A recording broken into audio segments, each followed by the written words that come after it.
नमस्कार, बहुत स्वागत है आप सभी का।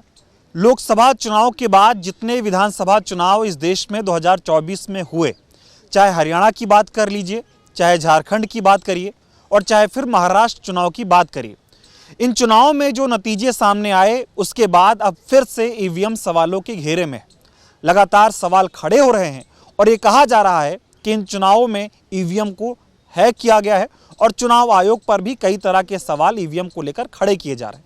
और अब की बार जिस तरह से महाराष्ट्र चुनाव में नतीजे सामने आए उसके बाद ईवीएम पर न सिर्फ सवाल खड़े हो रहे हैं बल्कि ईवीएम हैक हुई है इसको लेकर कई तरह के सबूत भी सोशल मीडिया पर और कई तौर पर सामने भी आए। और आज इसी विषय पर बातचीत करने के लिए हमारे साथ सुप्रीम कोर्ट के वकील बलराज मलिक जी हैं। सर, बहुत बहुत स्वागत है आपका। जिस तरह से महाराष्ट्र चुनाव के नतीजे जनता के सामने आए, आपने भी उसे देखा, अब ईवीएम पर सवाल खड़े होने लगे। सबसे पहला तो यही सवाल आपसे करूंगा कि महाराष्ट्र चुनाव के नतीजों में ईवीएम का कितना बड़ा रोल आप देख रहे हैं? मैं क्या देख रहा हूँ, पूरा देश देख रहा है और हम भी देख रहे हैं। ईवीएम का ही रोल है और उसमें जो भी गड़बड़ है, मशीन में किस तरह से मॉडस ऑपरेंडी क्या है, उसका तरीका क्या है गड़बड़ करने का, ये सनसनीखेज हो सकता है अगर इसकी जांच हो तो। और इसकी जांच सुप्रीम कोर्ट को करानी चाहिए, एसआईटी बिठा के सुप्रीम कोर्ट की निगरानी में, और ख़ास कुछ ईमानदार लोगों की अध्यक्षता में वो एसआईटी बने इस देश के, ऐसे लोगों में जिसमें पुराने ऑफिशियल हो सकते हैं, और पुलिस से हो सकते हैं, ब्यूरोक्रेसी से हो सकते हैं और आम समाज से हो सकते हैं, उनके उसमें जांच कराने की ज़रूरत है। क्योंकि सुप्रीम कोर्ट की ड्यूटी बनती है कि देश के लोग इस देश की संवैधानिक संस्थाओं पर विश्वास जमा सके। ये ड्यूटी तो होती इलेक्शन कमीशन की, मगर इलेक्शन कमीशन तो लोगों के अनुसार मदारी के बंदर की तरह काम कर रहा है। तो सुप्रीम कोर्ट की ड्यूटी आ जाती है लास्ट में।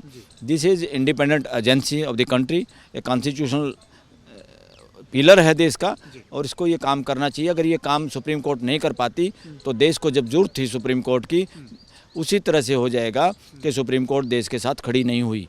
ये क्वेश्चन मार्क सुप्रीम कोर्ट पे भी लगने वाला है। और हाई कोर्ट और सुप्रीम कोर्ट, क्योंकि कॉन्स्टिट्यूशनल कोर्ट हैं, इनकी ये ड्यूटी बनती है।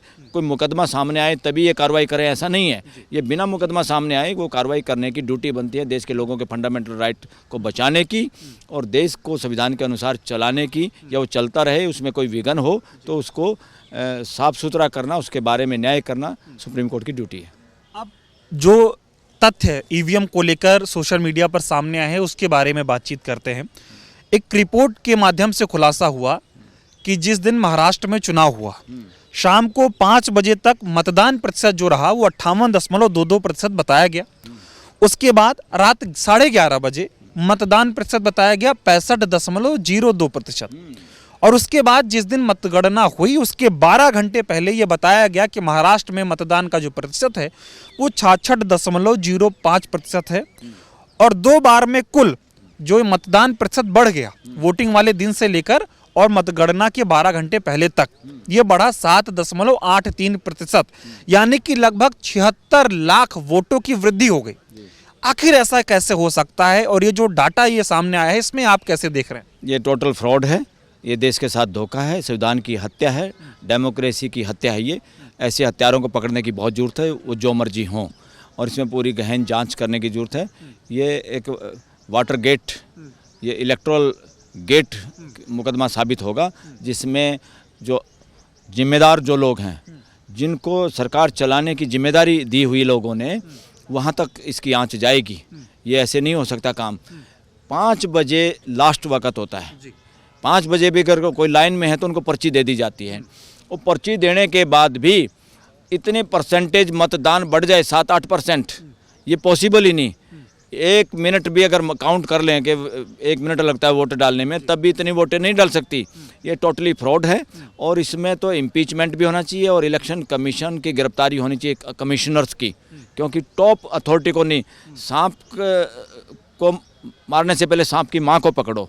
कौन लोग हैं वो जिनके की ड्यूटी है, देश ने ड्यूटी दी हुई है, और वो इस काम को क्यों नहीं कर पाए, या इसमें शरारत कैसे हुई, कौन लोग जिम्मेदार हैं? उल्टा वो सफाई दे रहे हैं, उल्टा इवन सुप्रीम कोर्ट ने भी सफाई दे दी। कल परसों एक डिसमिस किया पटिशन, जो बहुत मौका था सुप्रीम कोर्ट के सामने, देश के सामने जो असमंजसता की अविश्वास की स्थिति बनी हुई है उसको क्लियर करना सुप्रीम कोर्ट की ड्यूटी है, मर्जी नहीं है। तो इन्होंने उसको कॉग्निजेंस लेना चाहिए था और सभी पार्टियों को भी बुला लेना चाहिए था। आओ बताओ किसके पास क्या डाटा है या क्या सबूत है, हम इसमें जांच करके देश के सामने सच का सच और झूठ का झूठ उसको अलग अलग करना चाहते हैं और देश को बताना चाहते हैं, ताकि देश में जो भ्रम की स्थिति है, जो एक सारा देश सोशल मीडिया पे इसी बात में चर्चा पे लगा हुआ, पूरा देश हतप्रभ है हरियाणा के इलेक्शन से भी और महाराष्ट्र के इलेक्शन से भी। और उल्टा सुप्रीम कोर्ट के जज ही अगर कहें कि जब जहाँ तुम जीतो वहाँ ईवीएम सही, जहाँ तुम हारो वहाँ ईवीएम गलत, और इस तरह की बात करके इस तरह को सैलो तरीके से इस तरह को आसानी से निपटाना किसी एसएलपी को, और वो भी इतने इम्पोर्टेंट मैटर की वो नहीं। और उधर देखें तो एक मैटर को 500 साल से दबे हुए मामलों को जिंदा लोग, मालचा एक गाँव है जहाँ राष्ट्रपति भवन बना हुआ है, वहाँ के लोगों का कंपनसेशन आज तक नहीं मिला। हाई कोर्ट और सुप्रीम कोर्ट कहती है पुराना केस है। जहाँ जिंदा लोग अपनी ज़मीन का कंपनसेशन मांगते हैं उसको कहते हैं पुराना केस है। और जो 500-600 साल के बाद एक पत्थर का टुकड़ा ढूंढने के लिए इनको शिवलिंग और शिव भगवान और पता नहीं कौन कौन से कलगी महाराज नजर आते हैं, कौन है वो जज? इमीडिएट ऑर्डर करना, उसी दिन कोर्ट कमिश्नर नियुक्त करना, उसी दिन सर्वे करना, ये न्याय की हत्या है, ये नेचुरल जस्टिस की हत्या है, ये संविधान के साथ फ्रॉड है, न्यायिक व्यवस्था के साथ करप्शन है। क्योंकि किसी को अगर ऐसा, जिसमें पता है ये झगड़े का काम है, पता है कि मैं ऑर्डर भी करता हूं तो 10 दिन 15 दिन के बाद सर्वे का समय रखूं, ताकि किसी को मेरे ऑर्डर से भी ऑब्जेक्शन हो, वो किसी अदालत में जा सके। मैं ये जानना चाह रहा हूँ, एक तरफ विपक्ष के नेता ये आरोप लगा रहे हैं रैलियों में और मंचों पर बोल रहे हैं कि राजा की आत्मा जो है वो ईवीएम में है, और इसके बाद सोशल मीडिया पर इस तरह के तथ्य सामने आना कि लगातार जब 55% वोटिंग हुई और मतगणना से पहले 76 लाख वोटों की वृद्धि हो जाना, ये सबके सामने है, फिर भी मौन है हर कोई। और सरकार का जो अगर हम देखें रिजल्ट जिस तरह से सामने आया, भारतीय जनता पार्टी बहुत ज़्यादा थंपिंग मेजोरिटी से और जीत के आई महाराष्ट्र में, और एग्जिट पोल दिखा रहे थे कि भाई दूसरी पार्टियों की सरकार महाराष्ट्र में बन रही, फिर भी ऐसा कैसे हो जाता है? पहली बात तो मैं आपको कहूँगा, इस देश में कोई राजा नहीं।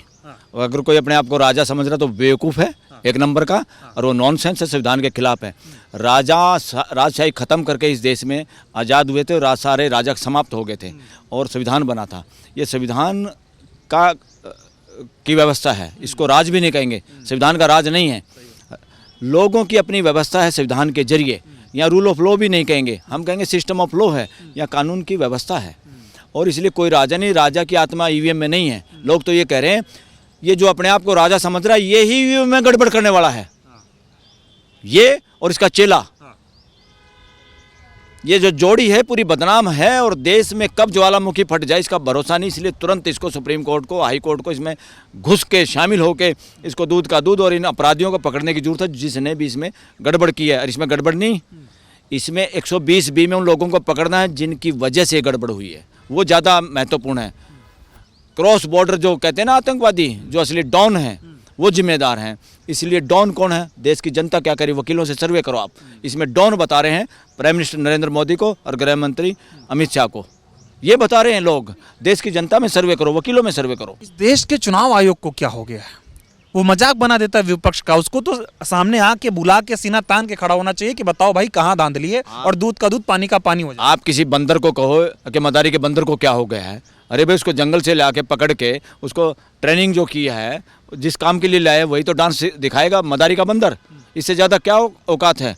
और वो बातें करता, बड़ी बड़ी बकवास करता, पॉलिटिकल बयान देता है, उसकी चेहरे पे चोरी नजर आती है जैसे चोर का चेहरा होता है। चलिए, बहुत बहुत धन्यवाद हमसे बातचीत करने के लिए। तो देखा आपने, हमारे साथ बातचीत करने के लिए सुप्रीम कोर्ट के वकील थे बलराज मलिक जी। इनका भी ये कहना है कि जिस तरह से चाहे वो हरियाणा के चुनाव में जो है गिनती हुई, रिजल्ट सामने आए, और चाहे महाराष्ट्र का चुनाव देखा जाए, ईवीएम में कहीं ना कहीं छेड़छाड़ हुई है और इसके कई तरह के सबूत भी सामने आ रहे हैं। और इनका ये भी कहना है कि जिस तरह से देश में और देश की जनता ये आवाज़ उठा रही है, देश की जनता चाहती है कि अब इस देश में ईवीएम स्वीकार नहीं की जाएगी, बैलेट पेपर पर चुनाव होने चाहिए। बहुत बहुत धन्यवाद।